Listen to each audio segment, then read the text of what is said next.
Welcome to the First Time Home Buyers Workshop. My name's Rico, and I'm excited to be your guide today as we dive into one of the biggest and most exciting milestones in your life, buying your first home. Buying your first home is a significant decision, and it's normal to feel a little nervous or even unsure about where to start. That's why we've created this workshop, is to provide you with the tools, knowledge, and confidence to navigate this process with ease. Whether you're ready to buy the next few months or just starting to explore your option, understand you're in the right place. And today as well, we're joined by Chris Chow, a mortgage specialist with BMO, who comes with a wealth of experience to help us navigate through this process. We'd like to begin this by just clarifying some of the more common questions that we hear from people who are looking to buy their first home. A common question is, whether or not, they're ready. You know, how do you figure out what you can afford? And what's that whole pre-approval thing everybody keeps talking about? Are there programs available to help with the down payment? And where do you get access to these things? And what if there are hidden costs associated? Of course, no one ever wants to get over their head. And how do you make sure you're not overpaying or making the wrong decision? Understand that if you thought any of these, you're not alone. That's why we're here today to answer these questions and give you a clear roadmap towards homeownership. Our commitment to you is that by the end of this workshop, you'll have a solid understanding of how to qualify for a loan, find the best financing options, and avoid the common mistakes many first-time homebuyers have. What we're going to cover are common errors and how to avoid them, a simple 5-step blueprint for buying your first home, insider tips on financing, budgeting, and finding the right home, resources and programs available to help, and how to take action and get started today. Our goal is to leave you feeling confident and empowered with a clear roadmap to take the next step towards homeownership. To tell you about myself, I'm Rico. I'm a realtor with eXp. I specialize in guiding first-time home buyers through the home buying process. I've had the privilege of assisting many people in finding their perfect home. I've seen how overwhelming it can feel to take this first step, but I've also seen the joy and the pride that comes with becoming a homeowner, and that's what inspires me to do what I do. Awesome. Thanks, Rico. My name is Chris Chow. I am a mortgage specialist for Bank of Montreal and Greater Vancouver. Happy to be here today talking with you guys. A little bit about me. I've had 10 years of lending experience at the bank here. Have helped clients all the way from residential financing, first-time home buyers, investment financing, equity takeouts, business for self, high net worth programs. So I have a vast knowledge of financing here at Bank of Montreal, and I'm happy to be here today to discuss some benefits for you guys for your first-time home buyer's journey. So, on to the next slide. So, why are we here today? Why are we talking about this workshop? What is the main purpose of this workshop? Well, three things. Number one, we want to try to save you money. And how are we going to do that? We're going to go over some common mistakes that first-time home buyers make when they are purchasing a property. There are sometimes some hidden costs, so we're going to go over some of that and how you can avoid it. Also, we want to try to make your journey as seamless as possible. Both Rico and I are professionals in our industry, and we have vast experience of helping clients in the past. So we know that there's a lot that can take in during this journey. So we want to hold your hand per se and make sure you get there as efficient as possible. And of course, this workshop isn't just about providing you information. I think Rico has touched on it before a couple of minutes ago. It's about giving you the confidence and tools to take action to buy your first home together. So the first common mistake and how to avoid them is the pre-approval. So here's where I come in. So this is all I do. So a big common mistake for first-time home buyers is, and it's not usually the buyer's fault. It's just sometimes it's just maybe a lack of knowledge, is having a pre-approval in place. So what exactly is a pre-approval? So a pre-approval is when you go and you speak to a lender, in this case myself, and you provide your income documents, you provide your credit, and basically what we do is we tell you what your limit is on how much you can purchase. So obviously, there's no point in buying a $2 to $3 million property if your income and your credit is not going to sustain it. So rule number one to have a pre-approval in place is to make sure you know you're buying within your means, and it's also going to help your realtor, in this case Rico, let you know exactly what type of property, where the property you're going to buy, and what your price range is going to be. Secondly, it's going to help with your budget. So getting a pre-approval, it's going to, one of the biggest things is it's going to tell you what your monthly payments are going to be. So for budgeting purposes, you're going to be able to factor in, how much income is going to be coming in, how much is going to be going out. So a pre-approval is going to be tell you is going to able to tell you exactly how much you need to budget per month in order to sustain your mortgage. Secondly, negotiation power as well too. So if you're going in trying to write an offer and there's multiple offers out there, and you don't have a pre-approval in place, I guarantee you the seller is going to be focusing on the person that's going to have a pre-approval because they know that they have their finances in order. So it's going to give you a greater negotiation power to have a pre-approval in place if and when you're ready to make that next step to put an offer. And last thing, interest rates. So we're living in a time right now, a very uncertain time, very volatile market. Obviously, we all hear that Bank of Canada is decreasing rates. So as of right now, perhaps interest rate is not a huge factor, but we never know. Crazier things have happened. Interest rates might start spiking back up. So here at Bank of Montreal, we actually have the longest interest rate hold guarantee out of all the major banks. It's 130 days, which is 4 months and a bit. So basically, if you start a pre-approval application, not only will you get pre-approved for your budgeting purposes and your negotiation power, but we can hold your approval and your interest rate for 130 days in the event that the rates go up. So we'll always honor the lower rate that you've set with us. So that's it for the pre-approval. I'm going to skip it. I'm going to pass it back over to Rico, who will talk about the five-step buyer's blueprint. Rico? Yes, the next mistake that people often make is when they jump right into house tours or offers without following a clear game plan. So let's walk through what the proper 5 steps should be to buying your first home. First, we've discussed already, Chris has talked about it, getting pre-approved. That's your starting point. From there, you're going to be able to set your budget. And it's not just about the sticker price of the home. You need to account for all costs. That includes taxes, insurance, and maintenance.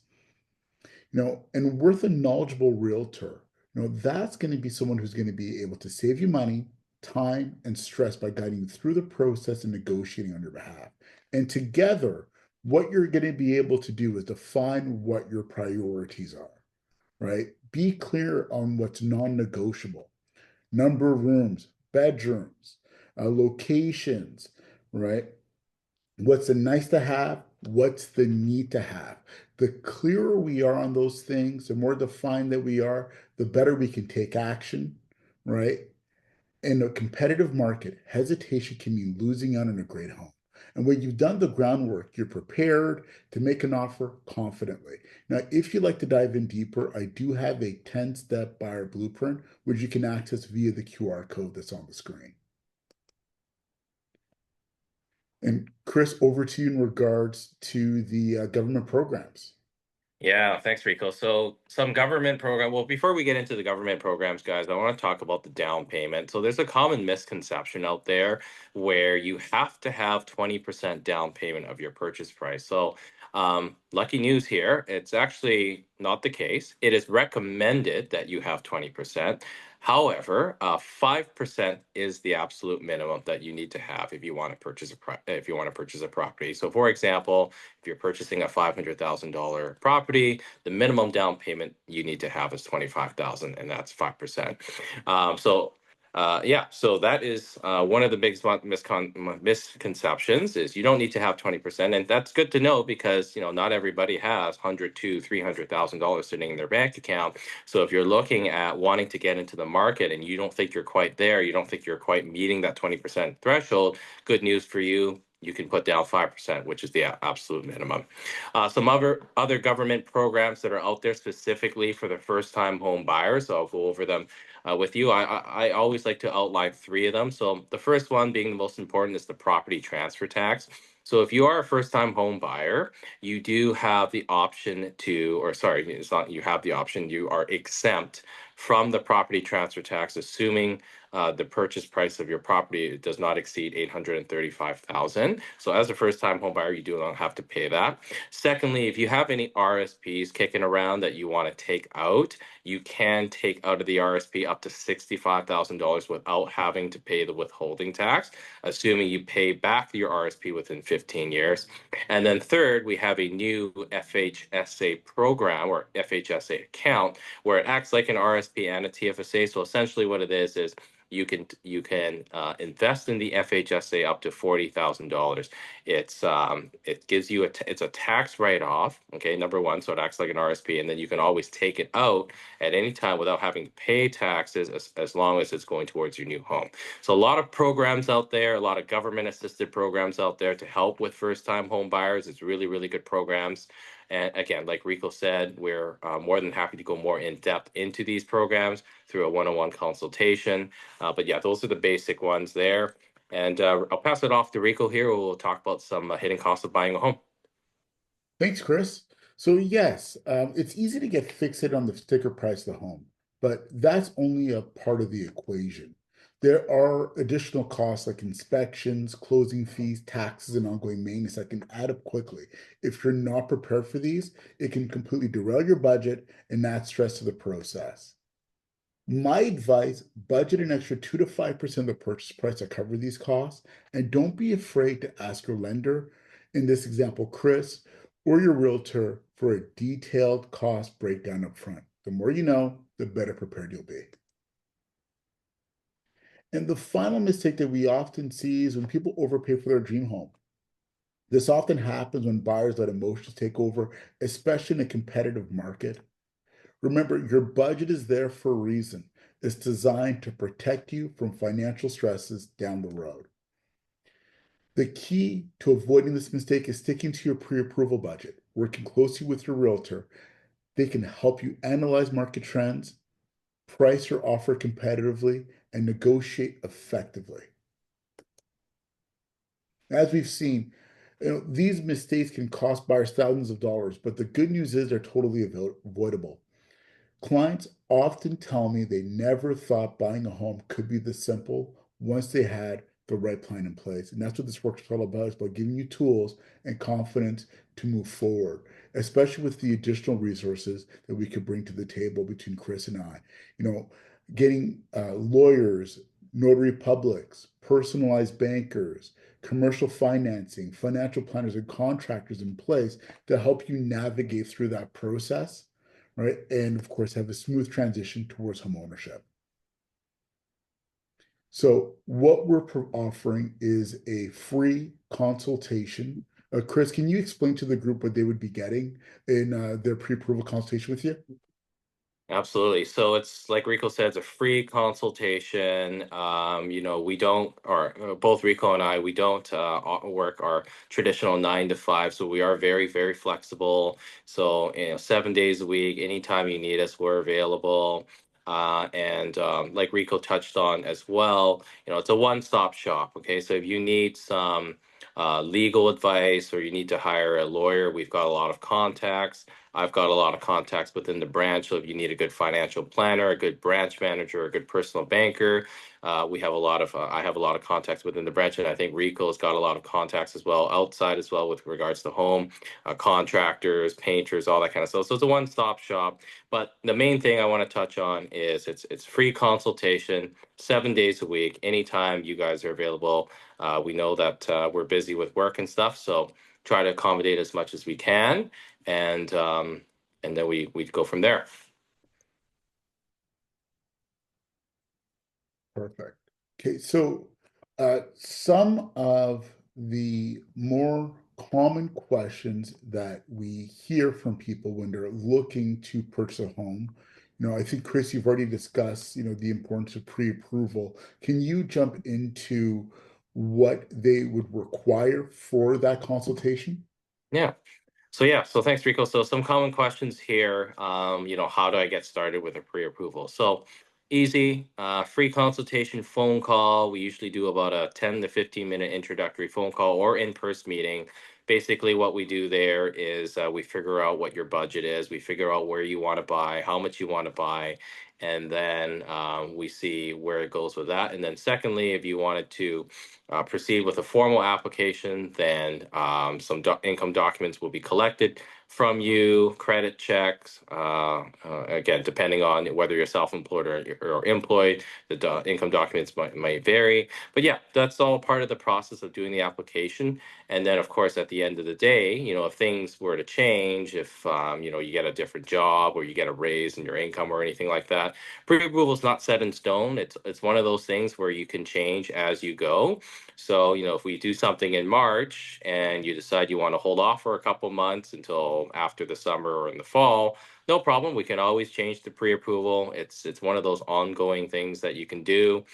But yeah, how do you get started? Simple conversation, phone call with me. Documents needed, income documents such as pay stubs, T4s, tax returns. What happens if my financial situation changes? We can always amend the application as we go along. And then the next slide here is what's the minimum down payment I need to buy a home? So again, recommended it's 20% of the purchase price, but the absolute minimum is 5%. And what hidden costs should you prepare for the buying process? As Rico mentioned, you want to allocate at least 2 to 5% of your purchase price on the side, just in case you need to pay for closing costs, legal costs, property transfer tax if applicable. So very good questions, but again, we're both Rico and I are happy to schedule a one-on-one free consultation with you guys. I think Rico's got a really nice setup here with a QR code here as well. But Rico, maybe you want to go in a little bit on how they can formally book an appointment. Yeah, you can scan the QR code, right? That's on the screen right now, or you can click one of the links in chat, right? Again, Chris, I really want to thank you for taking the time and joining us today, right? Again, Chris comes with a wealth of experience, so absolutely book your consultation with him, right? For those who are going to be looking at this on YouTube, then of course we'll have Chris's link there and his information there for you as well to book that meeting, right? Um, Again, thank you for joining us. Remember, buying your first home is a journey, and if you've taken the first step by being here today, if you have any more questions, right, don't be shy, reach out. Wish you the best of luck. Have yourself a great day.